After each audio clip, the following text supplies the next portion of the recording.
அண்ணா திமுக அரசாங்கம் மட்டும் இல்லைன்னா உங்களுடைய பூமி எல்லாம் மீத்தேன் ஹைட்ரோ கார்பனுக்கு போயிருக்கும். அண்ணா திமுக ஆட்சி இருந்ததுனாலதான் பாதுகாக்கப்பட்ட வேளாண் மண்டலம். இனி எந்த கொம்பனாலும் உங்களுடைய நிலத்தை தொட்டுக்கோல பார்க்க முடியாது. நானும் உங்களை போல் விவசாயம் பண்ணிட்டு இருந்தவன். இன்றைக்கும் விவசாயம் தான் என்னுடைய சொந்த தொழில், வேற எந்த தொழிலும் இல்லை. ஆனா இந்த விவசாயத்தை இன்றைய முதலமைச்சர் புறக்கணித்துட்டு இருக்கிறார். விவசாயிகளை விரோதியாக பார்க்கின்றார். விவசாயிகளை எந்த திட்டமும் அறிவிக்காமல் விவசாயிகள் படுகின்ற கஷ்டம், துன்பம், துயரம், வேதனை எதை பற்றி கவலைப்படாத முதலமைச்சர் இன்றைய முதலமைச்சர் ஸ்டாலின் அவர்கள் அதை அறுவடை செஞ்சு அந்த நெல்மணிகளை மூட்டை பிடிச்சி விற்க கொண்டு போய் மழையில நனைஞ்சு நெல்மணி முளைச்சு போச்சு. அதை நேரடியா பார்க்க முடியாத முதலமைச்சர் விவசாயி காப்பாற்ற போறாரா? மக்களை நேசித்து பொன்மனச்செம்மல் புரட்சி தலைவர் எம்ஜிஆர் விட்டு சென்ற பணி தொடர வேண்டும் என்பதற்காக இரவு பகல் பாராமல் உழைத்தார். இரண்டு தலைவரும் மக்களுக்காக உழைத்த தலைவர்கள். அப்படித்தானே? அதுல வாரிசு இருக்குதா? நாம் தான் வாரிசு. நம்முடைய மக்கள் தான் வாரிசா பார்த்தாங்க. பொன்மனச்செம்மல் புரட்சி தலைவர் எம்ஜிஆர் அவர்களும் புரட்சி தலைவி அம்மாவும் நாட்டு மக்களை தன்னுடைய பிள்ளைகளாக, தன்னுடைய வாரிசுகளாக பார்த்தார்கள். தன்னலம் இல்லாம நாட்டுக்கு எண்ணற்ற திட்டங்களை தந்த தலைவர்கள் நம்முடைய தலைவர்கள்.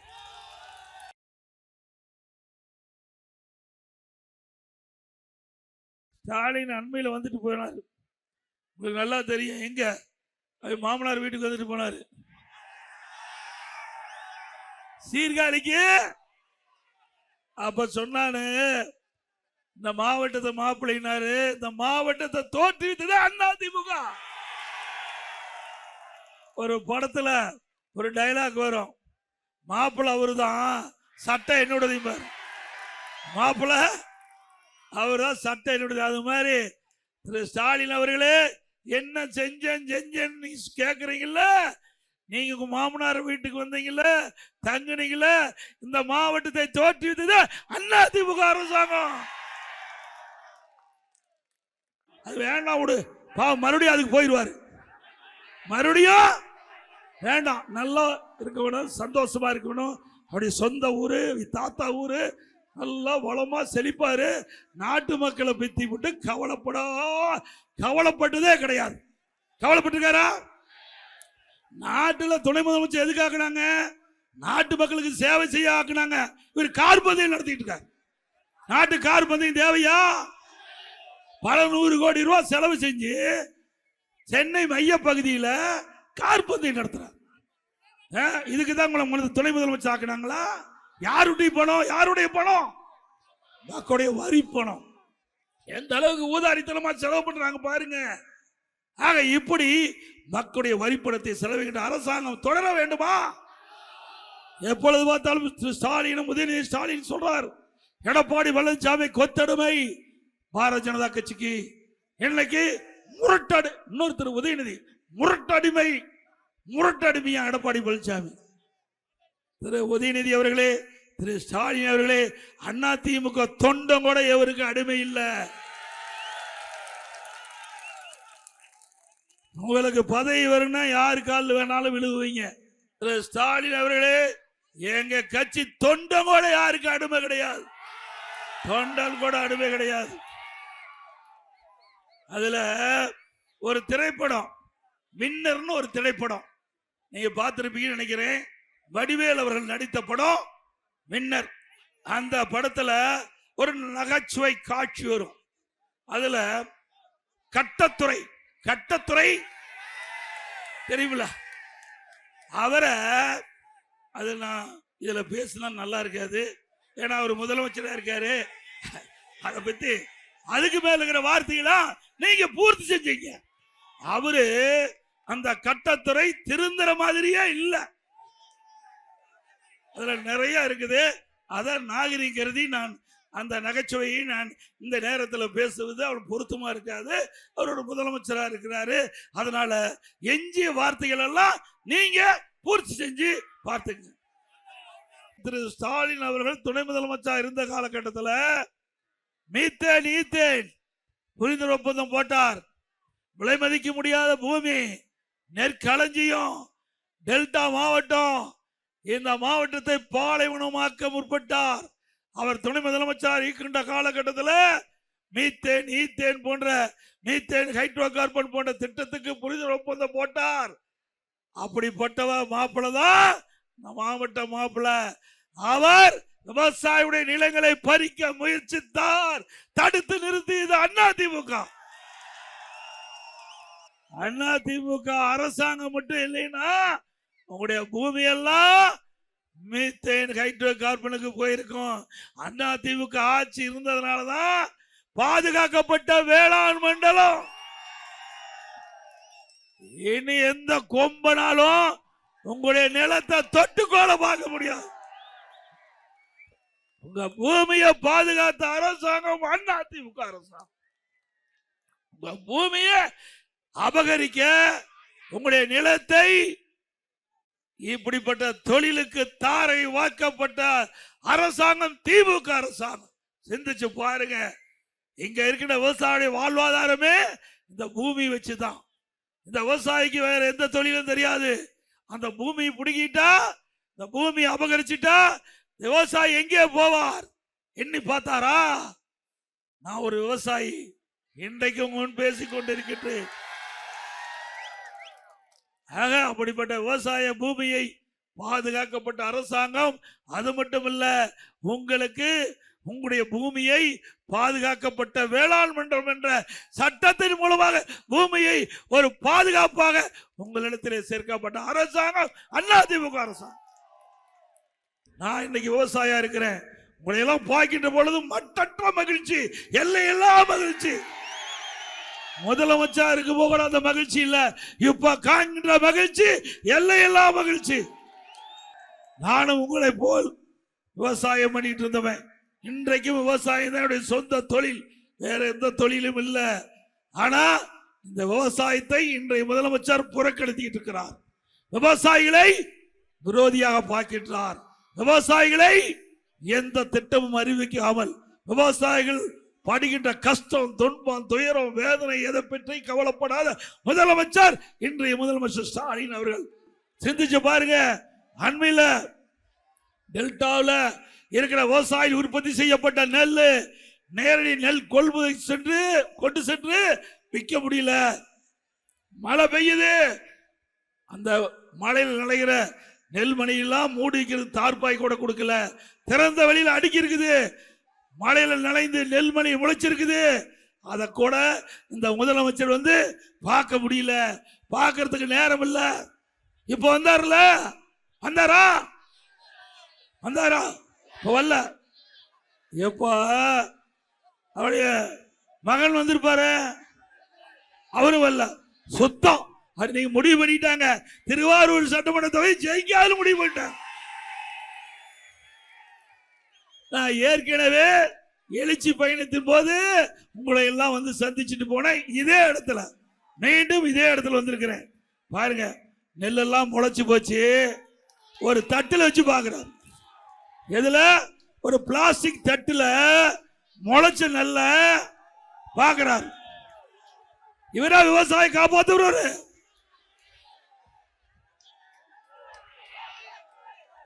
ஒரு தட்டுல நாம கஷ்டப்பட்டு இரவென்றும் பகலென்றும் பாராம ரத்தத்தை விரிவியா சிந்தி பயிரை நெட்டு அதை நோயிலிருந்து காப்பாற்றி அதை அறுவடை செஞ்சு அந்த நெல்மணிகளாம் மூட்டை பிடிச்சி விற்க கொண்டு போய் மழையில நனைஞ்சு நெல்மணி முளைச்சு போச்சு. அதை நேரடியா பார்க்க முடியாத முதலமைச்சர் விவசாயி காப்பாற்ற போறாரா? அப்புறம் இன்னொன்னு பேசுறார். புதுக்கோட்டையில எடப்பாடி பழனிசாமி சாதனைகளை பற்றி பேசுறது இல்ல, வாக்கு கேட்கறது இல்ல, அவரை கொள்கையும் கிடையாது, மாநில உரிமைகளை பற்றி பேசுறது கிடையாது.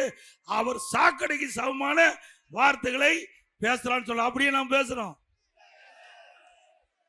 சாக்கடையில் இருப்பது அவர்கள் தான். யாரு? சாக்கடையில இருக்கின்றவர்கள் அவர்கள் தான். நாங்கள்லாம் அப்படி இல்லை. பொன்மனச்செம்மல் புரட்சி தலைவர் எம்ஜிஆர் தோற்றுவித்த கட்சி, புனிதமான இயக்கம். தீய சக்தி திமுகவை தமிழகத்தில் வேரோடு ஒழிக்க வேண்டும் என்பதற்காக தொடங்கப்பட்ட கட்சி. அதே போல இதே புரட்சி தலைவி அம்மா அவர்கள் தன் உடலில் இருக்கின்ற அந்த நோயை கூட பொருட்படுத்தாமல் மக்களை நேசித்து பொன்மனச்செம்மல் புரட்சி தலைவர் எம்ஜிஆர் விட்டு சென்ற பணி தொடர வேண்டும் என்பதற்காக இரவு பகல் பாராமல் உழைத்தார். இரண்டு தலைவரும் மக்களுக்காக உழைத்த தலைவர்கள். அப்படித்தானே? அவள் ஏதாவது வாரிசு இருக்குதா? நாம் தான் வாரிசு. நம்முடைய மக்கள் தான் வாரிசா பார்த்தாங்க. பொன்மனச்செம்மல் புரட்சி தலைவர் எம்ஜிஆர் அவர்களும் இதே புரட்சி தலைவி அம்மாவும் நாட்டு மக்களை தன்னுடைய பிள்ளைகளாக தன்னுடைய வாரிசுகளாக பார்த்தார்கள். தன்னலம் இல்லாம நாட்டுக்கு எண்ணற்ற திட்டங்களை தந்த தலைவர் நம்முடைய தலைவர்.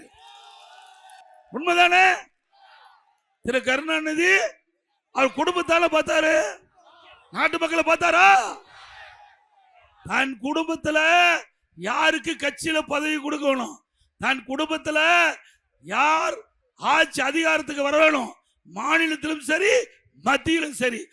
திராவிட முன்னேற்ற கழகத்தை பொறுத்த வரைக்கும் வேற எவரும் அந்த கட்சியில உயர்ந்த பதவிக்கு வர முடியாது. முடியுமா? ஆட்சி அதிகாரத்தில் வர முடியுமா திமுகவில்?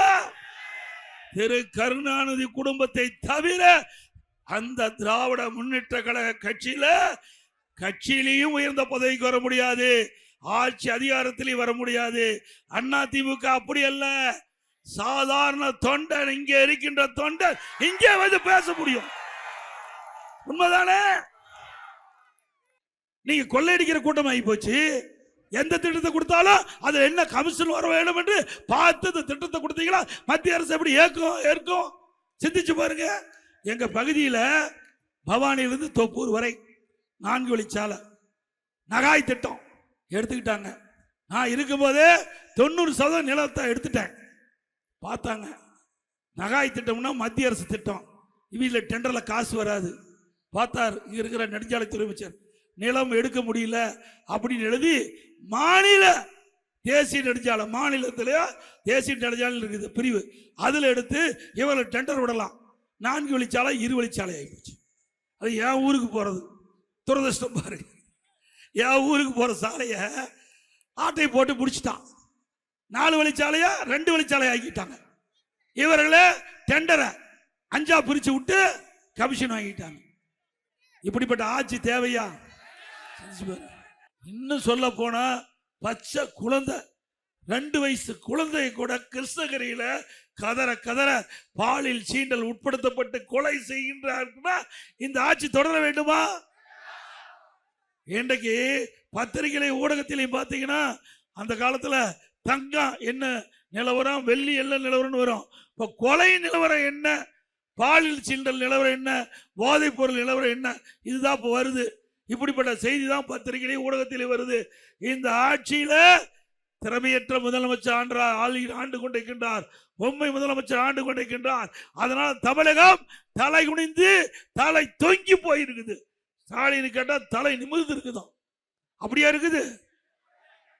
எவ்வளவு வழக்கு நாம சொல்லல, திமுக அமைச்சரே சொல்றாங்க. 6999 போக்சோ வழக்குகள், 18,000 பாலியல் சீண்டல் வழக்குகள் பதிவு செய்யப்பட்டு சொன்னா இந்த ஆட்சி மோசமான ஆட்சி தானே? அண்ணா திமுக ஆட்சிக்கு வந்தவுடன் 3 மாதத்தில் தமிழகம் முழுவதும் இந்த கஞ்சாவை அறவாக ஒழிக்கப்படும். தமிழகம் போதைப் பொருள் இல்லாத மாநிலமாக உருவாக்குவோம். சட்டத்தின் ஆட்சி நடக்கும். தமிழகத்தில் சட்டத்தின் ஆட்சி நடக்கும். பாருங்க, இந்த கஞ்சா அடிச்சிட்டாவே என்ன செய்யுதுன்னு தெரியறது இல்ல. கொலை செய்யறான், கொள்ளையடிக்கிறான், பாலியல் வன்கொடுமை நடக்கிறான். அதுவும் சிறுமிகள், பெண்கள், பாட்டியம்மா கூட விட்டு வைக்க மாட்டேங்கிறான். கேவலம். இனிமேல் பாட்டியம்மா தண்ணி விட்டுட்டு வர முடியாது. அந்த அளவுக்கு மோசமான ஆட்சி. இதெல்லாம் விளையாட்டுக்கு சொல்லலைங்க. பத்திரிகையில ஊடகத்தில் வருகின்ற செய்தி, பாதிக்கப்பட்டவர்கள் சிறுமிகள், பெண்கள், வயது முதிர்ந்த பெண்கள். இப்படிப்பட்ட ஆட்சி தொடர வேண்டுமா? 18,000 பாலியல் வழக்கு பதிவு செய்யப்பட்டிருக்கு. 18,000 பாலியல் வழக்குகள். பெண்கள் பாதிக்கப்பட்டிருக்கிறாங்க. 18,000 பெண்கள் பாதிக்கப்பட்டிருக்காங்கன்னு சொன்னா இந்த ஆட்சி எப்படிப்பட்ட ஆட்சி என்பதை சிந்திக்க வேண்டும். அது மட்டுமல்ல, இன்றைய இருக்கிற சமூகத்துறை அமைச்சர் தூத்துக்குடியில பேசுறாங்க. தமிழகத்தில் 5 ஆண்டில் 6,999 போக்சோ வழக்குகள் பதிவு செய்யப்பட்டு அதற்கு நிவாரணமாக 84 கோடி கொடுக்கப்பட்டது என்று வாக்குமூலம் கொடுத்திருக்கிறாங்க. 6,999 போக்சோ வழக்குனா சிறுமிகள், 8 வயசுக்கு கீழே இருக்கிற சிறுமிகள் பாலியல் சீண்டலுக்கு உட்பட்டிருக்கிறாங்க. அப்படின்னா இந்த ஆட்சி எவ்வளவு மோசமான ஆட்சி. இந்த ஆட்சி மீண்டும் வேணுமா? நான் வந்து பார்த்துட்டு போனேன்ல. இதுக்கு முதலமைச்சர் சொல்றாரு, அந்த நெல்லாம் கொண்டாந்து அடுக்கி வச்சிருந்தாங்கல்ல வெளியில, நம்முடைய விவசாயிகள் அறுவடை செஞ்சு மூட்டை பிடிச்சு வெளியில கொண்டாந்து விற்பனைக்கு, நேரடி கொள்முதலத்தில் விற்பனைக்கு அடுக்கி வச்சிருக்காங்க. அதுக்கு என்ன சொல்றாங்கன்னா, வியாபாரி கொண்டாந்து அடுக்கி வச்சிருக்காங்களாம். வியாபாரிகள் கொண்டாந்து அடுக்கி வச்சிருக்காங்களாம். எவ்வளவு பச்சை பொய்! எவ்வளவு விவசாயிகளை எப்படி கொச்சப்படுத்துறாரு! விவசாயிகள் கஷ்டப்பட்டு உழைத்து அவர் ரத்தத்தை வேர்வையா மண்ணில சிந்தி இந்த நெல்மணிகளை உற்பத்தி செஞ்சு விற்பனை கொண்டாந்து வச்சிருந்தா இதற்கு தீர்வு காணத்துக்கு வக்கு இல்ல. ஆனா இவர்களெல்லாம் வியாபாரி. எடப்பாடி பழனிசாமி வேண்டும் என்று திட்டமிட்டு அவளை தூண்டிவிட்டு அவதூறு பிரச்சாரத்தை செய்வதா சொன்னாங்க. அப்படியே நான் செஞ்சேன். இன்றைக்கு திருவாரூர் மாவட்டம், தஞ்சாவூர் மாவட்டம், மயிலாடுதுறை மாவட்டம், நாகப்பட்டினம் மாவட்டம் விவசாயிகளை சந்தித்து அவருடைய குறைகளை கேட்டு அந்த நெல்மணிகள்லாம் முளைச்சு போச்சு. அவருக்கு அந்த கஷ்டம் அவருக்கு தாங்க தெரியும். உழைத்தவனுக்கு தான் அந்த கஷ்டம் தெரியும். நானும் ஒரு விவசாயி. அதனால அவர் பட்ட துன்பம், ஒரு விவசாயி படுகின்ற துன்பம் ஒரு விவசாயிக்கு தான் தெரியும். ஆனா இப்படிப்பட்ட முதலமைச்சருக்கு தெரியறதுக்கு வாய்ப்பு இல்லை. ஏன்னா அவர் பிறந்த செல்வ சீமையில் பிறந்தவர், அங்க செல்வாக்கில் வாழ்ந்தவர். ஏழை என்றால் ஒன்றும் தெரியாது.